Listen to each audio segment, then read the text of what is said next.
Bismillahirrahmanirrahim. Alhamdulillahi rabbil alamin. Wassalatu wassalam ala rasulillah wa ala alihi wa ashabihi ajma'in. Nderuar vëllezër, motra dhe miq, ju përshëndes të gjithëve me përshëndetjen islame. Assalamu alaikum wa rahmatullahi wa barakatuh. Paqja qoftë mbi ju dhe mëshira e Allahut dhe bekimet e tij. Jemi në vazhdim të zhvillimit të projektit të librave. Jemi duke trajtuar lëndën e hadithit, jemi duke përkthyer librin e parë që kemi marrë si referencë gjithëpërfshirëse në hadithet e sakta, dhe më konkretisht jemi në komentin e hadithit të parë të kapitullit të akides, të temës së shtyllave të islamit dhe imanit. Thot autori el-mes'alatu sadisa, çështja e 6.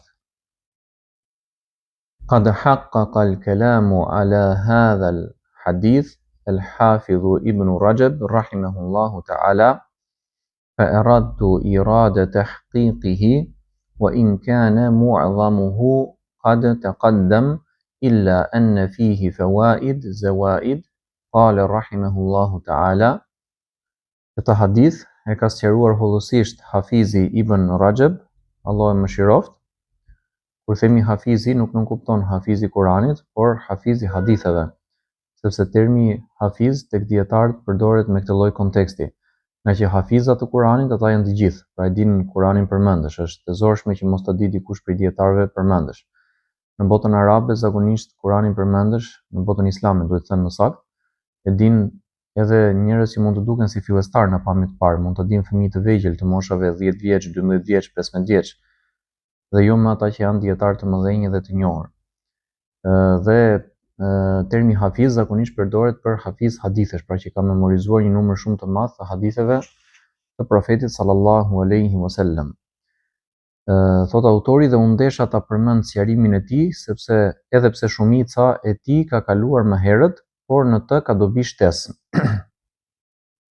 Ai, Allah e mëshiroft, tha: المراد من هذا الحديث أن الإسلام مبني على هذه الخمس فهي كالأركان والدعائم لبنيانه وقد خرجه محمد ابن نصر المروزي في كتاب الصلاة ولفظه. Qëllimi i këtij hadithi është se Islami është i ndërtuar mbi këto 5 shtylla, ato janë si kolonat dhe bazat mbajtëse të ndërtesës së tij. Këtë hadith e ka transmetuar Muhammed ibn Nasr el-Merwazi në librin e namazit, dhe teksti i tij është: Bunya al-Islamu ala khamsi da'aim fa dhakarahu. Islami është ndërtuar mbi 5 shtylla dhe e përmendi hadithin. Wal maqsudu tamthilu al-Islam bil bunyan wa da'aim al-bunyan hadhihi al-khams فلا يثبت البنيان بدونها وبقية خصال الإسلام كتميمة البنيان فإذا فقد منها شيء نقص البنيان وهو قائم. Qëllimi është krahasimi i Islamit me një ndërtesë, ndërsa shtyllat mbajtëse të ndërtesës janë këto të pesta. Ndërtesa nuk mund të qëndrojë pa to, ndërsa pjesa tjetër e veprave dhe cilësive të Islamit janë si plotësimi dhe zbukurimi i ndërtesës. Nëse mungon diçka prej tyre, ndërtesa dobësohet dhe mangësohet, megjithse vazhdon të qëndrojë. La yantaqisu bi naqsi dhalik bi khilaf naqsi hadhihi ad-da'aim al-khams fa inna al-islam yazulu bi faqdiha jami'an bighayri ishkal wa kadhalika yazulu bi faqdi ash-shahadatayn. والمراد بالشهادتين الإيمان بالله تعالى ورسوله صلى الله عليه وسلم. Thot nuk paksohet me mungesën e kësaj, ndryshe nga mungesa e këtyre 5 shtyllave, sepse Islami zhduket me humbjen e tyre të gjithave pa asnjë dyshim. Po ashtu zhduket edhe me humbjen e 2 dëshmive, dhe me 2 dëshmit synohet besimi në Allahun e lartësuar dhe në të dërguarin e tij sallallahu alaihi wasallam. وقد جاء في رواية ذكرها البخاري تعليقا بني الإسلام على 5 الإيمان بالله ورسوله وذكر بقية الحديث. Ka ardhur në një transmetim që e ka përmendur Buhariu në formën muallaq, Islami është ndërtuar mbi 5, besimin në Allahun dhe të dërguarin e tij, dhe pastaj përmendi pjesën tjetër të hadithit. Wa fi riwayatin li Muslim ala 5 ala an yuwahhad Allahu azza wa jall, ndërsa në një transmetim të Muslimi përmendet mbi 5, mbi njëjësimin e Allahut të madhëruar dhe të lartësuar, dhe pastaj vazhdon hadithi. Wa fi riwayatin lahu ala an yu'bad Allah wa yukfara bima duna.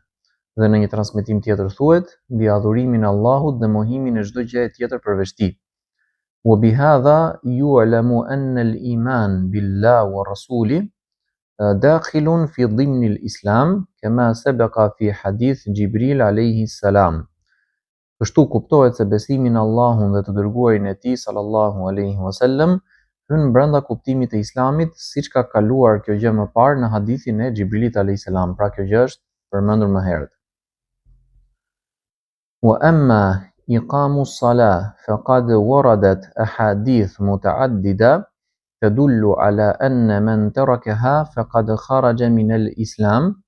Sa i përket faljes së namazit, kanë ardhur shumë hadithe që tregojnë se ai që e lë atë ka dalë nga Islami. Fi sahih Muslim an Jabir radiyallahu anhu anin nabiy sallallahu alayhi wasallam qal bayna ar-rajuli wa bayna al-kufri wash-shirk tarku as-salah. Në sahih të Muslimit përmendet nga Jabiri radiyallahu anhu se profeti sallallahu alayhi wasallam ka thënë, ndërmjet njeriut dhe kufrit dhe shirkut është lënia e namazit. وروي مثله من حديث بريدة وثوبان وأنس وغيرهم. Është transmetuar diçka e ngjashme edhe nga hadithi Burejdes, Thaubanit, Enesit dhe të tjerëve. وخرج محمد ابن ناصر المروزي من حديث عبادة ابن الصامت رضي الله عنه عن النبي صلى الله عليه وسلم أنه قال لا تترك الصلاة متعمدا فمن تركها متعمدا فقد خرج من الملة. Muhammed ibn Nasr al-Marwazi ka transmetuar nga Ubade ibn Samit se profeti sallallahu alaihi wasallam ka thënë, mos e lër namazin me qëllim, pra qëllimisht, sepse kush e lë atë qëllimisht ka dalë nga feja. Wa fi hadith Muadh radiyallahu anhu anin nabiy sallallahu alaihi wasallam Ra'sul emri l-Islam wa amuduhu s-salah. Në hadithin e Muadhit, profeti sallallahu alaihi wasallam ka thënë, koka e çështjes është Islami, ndërsa shtylla e tij është namazi. Faja'ala as-salah ka'amudi al-fustat alladhi la yaqumu al-fustatu wa la yathbutu illa bih. Walau saqata al-amud saqata al-fustat wa lam yathbut biduni. Pra ai e bëri namazin si shtyllën kryesore të tendës, e cila nuk mund të qëndrojë dhe të forcohet pa të. Nëse bie shtylla, bie edhe tenda dhe nuk mund të qëndrojë pa të. Wa qala Umar radiyallahu an la hadha fil Islam liman taraka as-salah. Umari radiyallahu anhu ka thënë, nuk ka pjesë në Islam për atë që e lë namazin. Wa qala Sa'd ibn Abi Waqqas radiyallahu anhu wa Ali ibn Abi Talib radiyallahu anhu man tarakaha faqad kafar. Gjithashtu Sa'd ibn Abi Waqqas dhe Ali ibn Abi Talib kanë thënë, kush e lë atë ka bërë kufër, pra ka mohuar fen.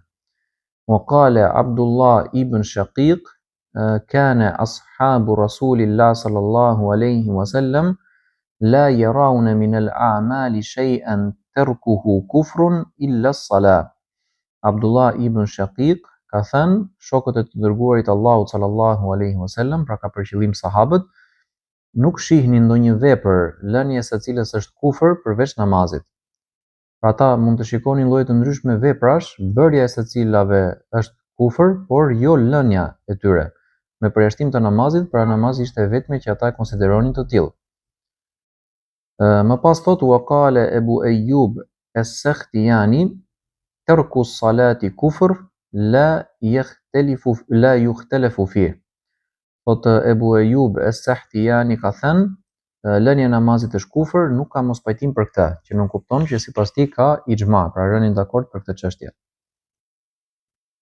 وذهب إلى هذا القول جماعة من السلف والخلف وهو قول ابن المبارك وأحمد وإسحاق وحكى إسحاق عليه إجماع أهل العلم. Dhe këtë mendime kanë mbajtur një grup prej selefëve dhe dietarëve të mëvonshëm. Ky është mendimi I Ibn Mubarak, Ahmedit dhe Ishakut. Ishaku ka transmetuar se për këtë ka ixhma të dietarëve. Wa qala Muhammad ibn Nasr al-Marwazi wa huwa qawlu jumhur ahli al-hadith. Muhammad ibn Nasr ka thënë, ky është mendimi I shumicës së dietarëve të hadithit. Në lidhje me këtë, e shikoj të arsyeshme që të përmend një koment nga ana ime. Me aq sa kemi lexuar dhe dëgjuar deri në këtë moment, në këto pak vite që kemi në Islam, çik më shumë se 10 vjet gjithsej, kemi hasur që ekzistojnë opinione të ndryshme tek dietarët në lidhje me çështjen e lënies së namazit, dhe po flasim këtu lënien e namazit tërësisht, pra që një njeri të mos falet fare. Dhe këtu bëhet një dallim ndërmjet një personi që nuk e ka filluar akoma namazin, për shembull ka pranuar Islamin por akoma nuk është bërë praktikant I rregullt, dhe që pritet prej tij për shembull që mund të nisi gjërat në formë graduale. Për shembull, dikush mund ta nisi duke falur vetëm namazin e xumas, dikush mund ta nisi duke falur taravit në Ramazan, dikush mund ta nisi duke falur Bajramin, më pas të shtojë ndonjë vakt ditor tek tuk, dikush mund të bëjë disa vakte ditore, dikush mund ta nisi edhe për një herësh. Po ashtu dikush mund ta nisi me agjerim, dikush mund ta nisi me zakat, dikush mund ta nisi me dhikr, me lutje etj etj. Të gjitha këto gjëra kanë lidhje me tauhidin dhe kanë lidhje me shahadetin. Mirë po secila prej tyre sa më shumë që shtohen, aq më shumë e përforcon besimin e personit dhe qëndrueshmërinë e tij në fe. Ajo që duam të themi është që bëhet dallim midis rastit të një fillestari dhe rastit të një personi që ka kohë që e ka pranuar Islamin dhe prap nuk e ka nisur namazin, ose që mund të jetë me origjinë muslimane dhe e ka njohurinë e përgjithshme, domethënë në lidhje me atë që predikon feja, po ndërkohë nuk falet. Po ashtu ka dallim ndërmjet një personi që falet dhe më pas se shkëput namazin. Sidoqoftë, çështja është për dikë që nuk falet fare, jo që falet pjesërisht po dhe pjesërisht jo. Dhe në lidhje me këtë kemi hasur dy mendime tek dietarët, një pjesë që e konsiderojnë atë si mosbesimtar të dal nga feja dhe një pjesë që e konsiderojnë si gjunahqar të madh. Me detaje nuk mund të them që I kam analizuar të dyja opinionet, deri diku po deri diku jo, sepse mund të ketë gjëra të tjera të cilat akoma nuk I dim. Personalisht tanoj më shumë nga mendimi që kjo gjë konsiderohet mosbesim ose kufër, por me kusht që një personi konkret të jetë bërë e qartë kjo gjë paraprakisht, sepse në përgjithësi duke qenë se në realitete të ndryshme nëpër botë mund të çalojnë njerëzit tek një pjesë e edukimit dhe mundet që shumica të mos jenë në dijeni të kësaj gjëje ose ta kenë dëgjuar si çështje, por të mos e kenë marr argumentin mjaftueshëm. Për shembull, thjesht e ka dëgjuar Kalimthi që ka njerëz që janë të këtij mendimi për shembull dhe nuk është se I ka vënë një rëndësi të duhur.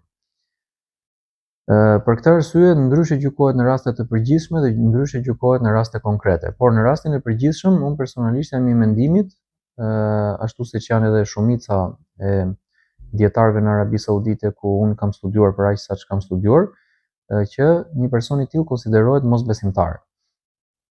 Mirë po, në shumicën e rasteve që më është dashur të gjykoj për këtë gjë në vendin tim, domethënë në Shqipëri, në shumicën e rasteve kam manuar shumë nga toleranca në këtë aspekt, për arsye se e di që shumica njerëzve nuk janë fare të informuar në lidhje me këtë çështje. Nëse këtu do të ishte edukimi në nivelin që është në botën arabe dhe do të ishin njerëzit mjaftueshëm të informuar mbi gjërat bazike, atëherë do të ndryshonte edhe gjykimi për çështjen mbi individët konkretisht. Megjithatë, në fund themi Allahu e di më së miri. Të gjitha këto që janë përmendur nga autori I librit këtu të japin përshtypjen që vetë autori është I mendimit që kjo gjë konsiderohet kufër. Megjithatë, nuk jam I sigurt dhe për këtë, sepse nuk është se kam lexuar shumë materiale prej këtij autori me përjashtim të komenteve të këtyre haditheve. Ndoshta është, ndoshta s'është. Në të dyja rastet ne duhet ta konfirmojmë që ekzistojnë dy mendime tek dietarët. Pavarësisht se cilin mendim përkrajim ne, çdo kush është I lirë që të zgjedhë atë mendim I cili duket më I saktë. Nuk po themi atë mendim që ai dëshiron, por atë mendim që mendon se është më I saktë në bazë të argumentave. Por kuptohet që në nivelin e xhamatit të thjesht nuk ka nevojë për analiza të thelluara, mjafton që të kenë si referencë një figurë që e vlerësojnë për diturinë dhe devotshmërinë dhe më pas ta ndjekin në përjashtim të rasteve kur ka ndonjë debat të fortë ndërmjet muslimanëve, aty duhet bëjë një analizë më të kujdesshme.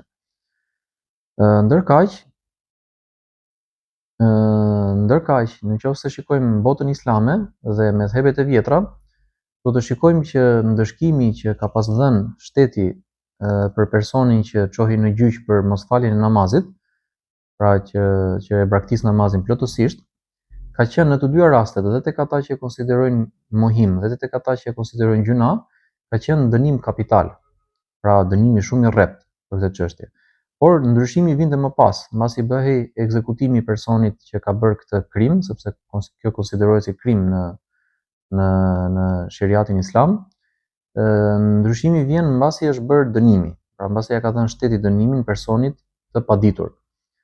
Dhe ndryshimi është që sipas mezhebit Hambeli për shembull, që e konsiderojnë mohim këtë gjë, nuk e falin xhenazën një personi të tillë mbasi është bërë dënimi i tij. Kurse në mezhebe të tjera, informacione rreth së cilave deri tani nuk kam në mënyrë të detajuar, por shpresojmë që do të kemi në të ardhmen me kalimin e kohës, qoftë në këtë çështje, qoftë në çështjet e tjera, e bëjnë ekzekutimin por më pas i falin xhenazën, sepse e konsiderojnë gjunafqar dhe nuk e konsiderojnë të dalë nga feja këtë person. Dhe rrjedhimisht domethënë i kërkojnë falje Allahut për të dhe përpiqen të ndërmjetësojnë për të, siç bëhet në namazin e xhenazës. Kështu që rezultati ndryshon në këtë botë dhe ndryshon edhe në botën tjetër sipas të dyja versioneve. Sipas versionit që kjo është mohim, do të thotë që personi që vdes në këtë gjendje hyn përjetësisht në zjarrin e xhenemit dhe nuk shpëton më prej tij ndonjëherë, sepse ka mohuar të vërtetën duke qenë i vetëdijshëm që kjo është e vërtetë, pra ka refuzuar të bindet Allahut në bazën minimale të bindjes, ndërsa sipas atyre që e konsiderojnë gjuna, do të thotë që ai mund të ndëshkohet përkohësisht në rastin më të keq në xhenem për një farë kohe derisa ta shlyejë dënimin dhe më pas kalon në xhenet për shkak të tauhidit dhe aty qëndron përjetësisht. Ndërkaq, shpresojmë që inshallah duke u thelluar gjithmonë më shumë në studimin e lëndës së fikut të arrijmë përfundime gjithmonë më bindëse në të gjitha çështjet, qoftë në argumentimin e çështjeve të dakordësisë, të ixhmaut, po qoftë edhe në arsyetimet dhe diskutimet mbi çështjet e ijtihadit. Por ndërkohë gjithmonë duke ruajtur një edukat sa më perfekte në raport me personat që kanë mendim të ndryshëm prej nesh. Kjo është e rëndësishme për t'u theksuar sepse jetojmë në një kohë në të cilën ky rregull ndonjëherë neglizhohet. Ndërkohë që nuk duhet të neglizhohet, është një rregull shumë i rëndësishëm. Pra, edukata duhet jetë sa më e mirë. Ndërkaq, mund të them dhe besoj është e rëndësishme për publikun që na ndjek, sado të pakta apo të shumtë që të jenë, që ta dinë domethënë nivelin ton të përgatitjes dhe mënyrën e përgatitjes në raport me dijen fetare. Unë personalisht kur kam hyrë në Islam në fillim e kam nisur studimin e fesë nëpërmjet ligjëratave dhe mësimeve që mbaheshin nëpër xhamitë e Tiranës, pra në vendin tim në Shqipëri. Kam lexuar më pas Kuranin, kam lexuar disa libra për fillestar, siç është Rruga e Muslimanit. Më pas kam filluar të lexoj libra pak më të mëdhenj që bëjnë pjesë tek niveli fillestar dhe maksimumi deri tek niveli mesatar në gjuhën shqipe. Një pjesë të këtyre librave që i kam shikuar si më gjithëpërfshirës dhe më të rëndësishëm dhe i kam përmbledhur me pika, të cilat më pas i kam përdorur për mësimdhënie dhe për hutbë gjithashtu, por edhe për vete për t'i pasur si referencë. Në lëndën e fikut konkretisht jam referuar një libri me 3 vëllime në gjuhën shqipe që titullohet në arabisht Fiqhu Sunne, i shkruar prej autorit egjiptian nëse zgabohem Sheikh Said Sabiq, Allahu e mëshiroft. Dhe ky libër në gjuhën shqipe është përkthyer me titullin Legjislacioni i traditës së profetit sallallahu alaihi wasallam. Dhe në këtë libër autori ka përmendur çështjet më kryesore të fikut të vjetër.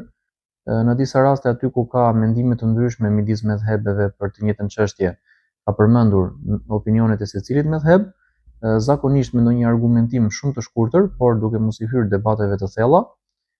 Dhe atij libri jam referuar domethënë kryesisht për njohuritë e deri tanishme, plus edhe burimeve të tjera aq sa kemi pasur mundësi. Ndërsa libri që ka marrë në shqyrtim për të përkthyer dhe për të përmbledhur, që gradualisht do t'ja kaloj dikujt tjetër që është më i përparuar se mua te kjo fushë, po që do ta kemi si referencë të gjithë për njohuritë e fikut, është libri që po përkthejmë me titull Mawsu'atul Fiqh ala Madhahibil Arba'a. Pra enciklopedia e fikut sipas 4 shkollave juridike ose 4 medhhebeve që njihen. Pra medhhebi Hanefi, Maliki, Shafii dhe Hambeli. Besoj që padyshim ai libër do të na japë një material shumë të gjerë rreth fushës së fikut dhe do të na mundsojë domethënë që të kemi baza më të forta dhe të aftësohemi më shumë në arsyetim dhe në argumentim, por se kuptohet që kjo gjë nuk bëhet shpejt e shpejt, kjo gjë kërkon një kohë të gjatë për t'u realizuar. Dhe në fund fundit çfarëdo lloj diturie në çfarëdo lloj fushë nuk bëhet shpejt e shpejt, por çdo gjë bëhet gradualisht. Ne lutem Allahun gjithsesi që të na japi sinqeritet, të na japi sukses tek kjo rrugë që po ndjekim dhe të na bëj dietar të thelluar dhe të përkushtuar në mësimin dhe zbatimin e fesë, dhe të na mundsoj që të jemi shembullor për popullin ton ku jetojmë dhe të kemi ndikim të mirë tek ta, dhe ta bëj këtë projekt që të jetë i dobishëm për të gjithë në kufi të mundësive tona, dhe edhe për te gjuhës tonë në të ardhmen, pra dhe në gjuhët e popujve të tjerë, në mënyrë që kjo e mirë të përhapet sa më shumë që të jetë e mundur. Lutim Allahun që të na falë gabimet dhe të na ruaj nga çdo gjë e keqe. I kujtojmë shikuesit që të na ndihmojnë nga një subscribe, like dhe share. I përshëndesim të gjithë. Subhanakallahumma wa bihamdik, wa ashhadu an la ilaha illa anta, wa astaghfiruka wa atubu ilaik.